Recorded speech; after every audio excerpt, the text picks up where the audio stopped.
Hi guys, அஸ்ஸலாமு அலைக்கும். Welcome to Rizwana life style. நம்ம கிச்சனில் வந்து லெமன் ரைஸ் தான் பார்க்க போகிறோம். அதுக்கு ஒரு பேன் வச்சுருக்கேன். பேன் நல்லா ஹீட்டாகவும் 2 டீஸ்பூன் அளவு ஆயில் சேர்த்துக்கலாம். ஆயில் நல்லா ஹீட்டாகவும் 1/4 டீஸ்பூன் கடுகு, கடலைப்பருப்பு இருந்தால் அதுவும் சேர்த்துக்கோங்க. என்கிட்ட இல்லை. கொஞ்சமாக கருவேப்பிலை இலைகள் சேர்த்து நல்லா பொரியவும் 2 பச்சை மிளகா, 2 பூண்டு பல், கொஞ்சமாக இஞ்சி வந்துட்டு நல்லா மிக்சியில் போட்டு கொரப்பாக அரைச்சி வச்சுருக்கேன். அதை இது கூட சேர்த்துக்கலாம். அது கூடவே 1/4 டீஸ்பூன் அளவு மஞ்சள் தூள் சேர்த்துக்கலாம். சேர்த்துட்டு நல்லா வதக்கி விட்டுக்கலாம். இப்போ அந்த மசாலாவுக்கு தேவையான அளவு கொஞ்சமாக சால்ட்டு சேர்த்துக்கிறேன். சால்ட்டும் சேர்த்து நல்லா வதக்கி விட்டுக்கலாம். இது கூடவே வந்து இப்போ அடுப்பு ஆஃப் பண்ணிவிட்டு லெமனோட சாறு எடுத்து வச்சுருக்கேன். அதையும் இது கூட சேர்த்துக்கலாம். சேர்த்து நல்லா மிக்ஸ் பண்ணி விட்டுடலாம். லெமனோட சாறை சேர்ந்து நல்லா கிண்டி விட்டுட்டு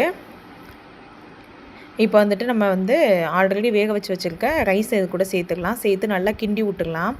கிண்டி விட்டிங்கன்னா சூப்பரான லெமன் ரைஸ் ரெடி. பார்த்தாலே தெரியும். நீங்களும் இது போல் ட்ரை பண்ணி பாருங்கள். ட்ரை பண்ணி பார்த்துட்டு எப்படி இருந்துச்சுன்னு சொல்லிட்டு கமெண்ட் பாக்ஸில் கமெண்ட் பண்ணுங்கள்.